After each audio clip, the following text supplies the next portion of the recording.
दोस्तों नमस्कार, मैं हूं जसीर मलिक और जनता की आवाज़ न्यूज़ चैनल में आपका स्वागत है।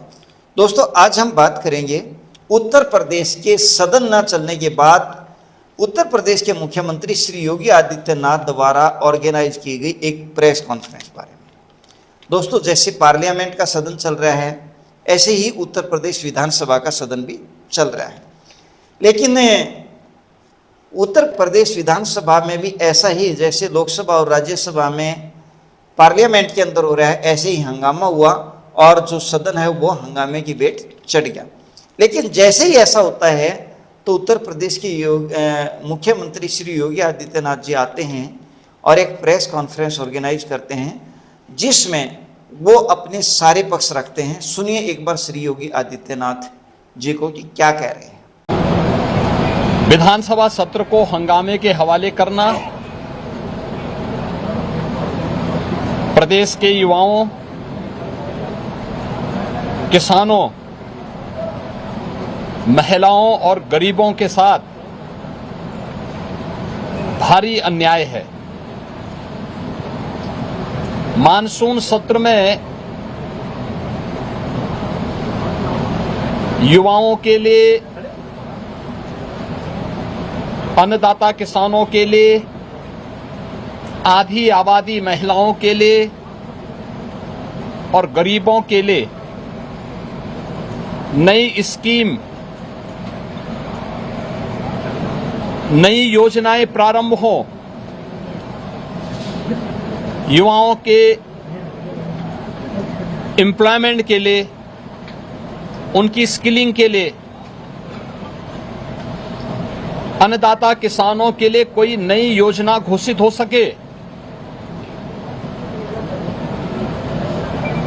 गरीबों के कल्याण के लिए कुछ नए कार्यक्रम आगे बढ़ सकें और महिलाओं के सम्मान और उनके स्वावलंबन के लिए भी कुछ अतिरिक्त प्रयास आगे बढ़ें। इसके लिए हम लोग 59,000 करोड़ रुपए से अधिक की अनुपूरक बजट को भी लेकर के आए थे, जिनके लिए इन सभी मदों में धनराशि की व्यवस्था भी थी। नई योजनाओं को घोषित करने के लिए चर्चा विधानसभा में हो सके, इसके लिए उन कार्यक्रमों के साथ हम लोग आए थे। लेकिन समाजवादी पार्टी के नकारात्मक रवैये के कारण युवाओं के मुद्दे पर, अन्नदाता किसानों के मुद्दे पर, महिलाओं के स्वावलंबन के मुद्दे पर या गरीबों के लिए बनने वाली वेलफेयर की अन्य स्कीमों के मुद्दे पर सदन में समाजवादी पार्टी ने कोई चर्चा नहीं होने दी। इनका ये आचरण असंवैधानिक भी है, युवा विरोधी है, किसान विरोधी है, महिला विरोधी है और गरीब विरोधी भी है।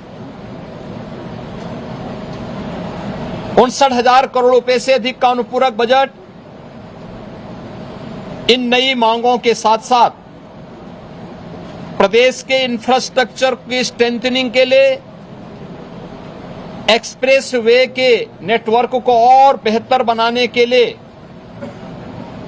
जो माननीय जनप्रतिनिधियों ने डिमांड की थी, उसके लिए भी धनराशि का प्रावधान किया है। हमने प्रदेश के अंदर उस तबके के लिए जो अब तक प्रदेश के विकास में मजबूती के साथ लगकर के काम कर रहा था, आंगनवाड़ी, आशा वर्कर, रसोइया, ग्राम चौकीदार,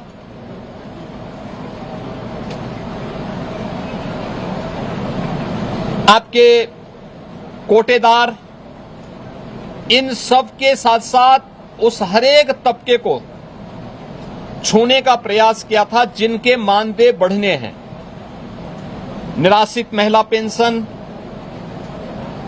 वृद्धावस्था पेंशन, दिव्यांगजन पेंशन में भी वृद्धि हो, चर्चा हो, जो लोग अब तक इन योजनाओं से जुड़ नहीं पाए थे उन लोगों को जोड़ने का प्रावधान हो, इन सब पे सदन में चर्चा हो।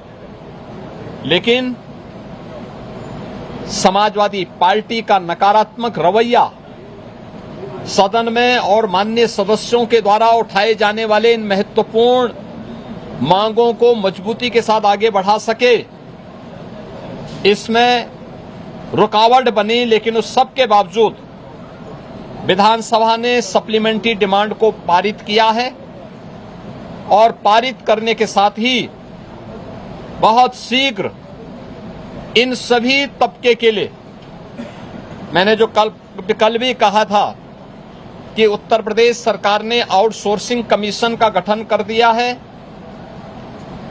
एक न्यूनतम मानदेय हर एक आउटसोर्सिंग कर्मी को प्राप्त हो और उसको हर प्रकार की सामाजिक सुरक्षा की गारंटी भी प्राप्त हो, उसको हम अगले बहुत शीघ्र उसको आगे बढ़ाने जा रहे हैं। उसके लिए धनराशि की व्यवस्था हमने बजट में कर दी है। आंगनवाड़ी, आशा वर्कर, रसोईया, ग्राम चौकीदार या कोठेदार, इन सब के इंसेंटिव और इनके मानदेय को बढ़ाने के लिए भी धनराशि की व्यवस्था हम लोगों ने बजट में की हुई है और उसको भी हम अब विधानसभा से बजट पारित होने के उपरांत विधान परिषद में पारित होगा। विधान परिषद से पारित होने के उपरांत फिर इस बजट को हम लोग अलग अलग कार्यक्रमों के माध्यम से उस तबके तक पहुंचाने का काम भी करेंगे। समाजवादी पार्टी का यह चरित्र इस तबके को अपमानित करने वाला है, जो अल्प मानदेय प्राप्त करने के बावजूद प्रदेश के विकास के लिए और 25 करोड़ जनता जनार्दन की सेवा के लिए पूरी प्रतिबद्धता के साथ कार्य कर रहे हैं। इससे पहले भी इन्होंने शिक्षा मित्रों के भविष्य के साथ खिलवाड़ किया था। हमारी सरकार ने शिक्षा मित्रों के मानदेय को 10,000 से बढ़ा करके 18,000 किया है। पहले 3,000 ये मानदेय मिलता था, हमने 3,000 से 10,000 किया, 10,000 से 18,000 किया और उन्हें 5 लाख रुपए की कैशलेस की सुविधा भी उपलब्ध करवाई। अनुदेशकों को प्रदेश में 9,000 मिलता था, उन्हें 17,000 रुपए उनका मानदेय किया और उन्हें कैशलेस की सुविधा भी उपलब्ध करवाई। बेसिक, माध्यमिक, उच्च शिक्षा से जुड़े हुए जितने भी शिक्षक हैं, इनके मानदेय को इनको कैशलेस की सुविधा उपलब्ध करवाई। अन्य तमाम तबके के लिए बेहतरीन स्कीम को लेकर के, योजनाओं को लेकर के हम सप्लीमेंट्री डिमांड्स में आए थे और इन सब के साथ साथ सामाजिक न्याय के लिए अपना जीवन समर्पित होने वाले उन सभी महापुरुषों के लिए, जिनमें बाबा साहब भीमराव अंबेडकर हैं, जिनमें महर्षि वाल्मीकि जी हैं, संत शिरोमणि सदगुरु रविदास जी महाराज हैं, सामाजिक न्याय के पुरोधा के रूप में और महिला शिक्षा का पुरजोर समर्थन करने वाले संत ज्योतिबा फुले हैं, साहू जी महाराज हैं। इन सभी लोक माता अहिल्याबाई होलकर जी हैं। इन सब के बारे में भी हम लोगों ने इस बजट में चूंकि प्रावधान किया है 407 करोड़ रुपए उनकी मूर्तियों पे छाजन लगाने और सुरक्षित पार्क के लिए, बाउंड्री वाल के लिए इतनी धनराशि की व्यवस्था इस सप्लीमेंट्री डिमांड्स में थी, वह न पास हो, इसके लिए समाजवादी पार्टी ने लगातार सदन की कार्रवाई को बाधित किया, लगातार व्यवधान पैदा करने का लगातार प्रयास किया। लेकिन इनके व्यवधान के बावजूद सप्लीमेंट्री डिमांड्स विधानसभा से पारित हुई है। विधानमंडल से पारित होने के उपरांत ये सभी कार्य तय सीमा के अनुरूप आगे बढ़ेंगे और सामाजिक न्याय के सभी पुरोधाओं को, सभी महापुरुषों को भी सम्मान मिलेगा। समाजवादी पार्टी के दोहरे चरित्र के खिलाफ, जो दलित विरोधी है, पिछड़ा विरोधी है, युवा विरोधी है, किसान विरोधी है, महिला विरोधी है, गरीब विरोधी है, इन सब चेहरे का उजागर आज उत्तर प्रदेश सदन ने किया है कि इन लोगों का चेहरा और लोकतांत्रिक और संवैधानिक और इस पूरे तबके के साथ अन्याय करने वाला रहा है, अनर्थ करने वाला रहा है। समाजवादी पार्टी के इस अलोकतांत्रिक और संवैधानिक व्यवहार को, जो शर्मनाक व्यवहार लगातार सदन में देखा गया है, हम इसकी निंदा करते हैं और प्रदेशवासियों को इस बात के लिए आश्वस्त करते हैं कि डबल इंजन की एनडीए सरकार ने पिछले 9-9.25 वर्ष के अंदर जिस प्रतिबद्धता के साथ समाज के प्रत्येक तबके के हितों के लिए कार्य किया है, उसी प्रतिबद्धता के साथ यह अभियान बिना रुके, बिना डिगे, बिना थके आगे बढ़ेगा। बहुत बहुत धन्यवाद।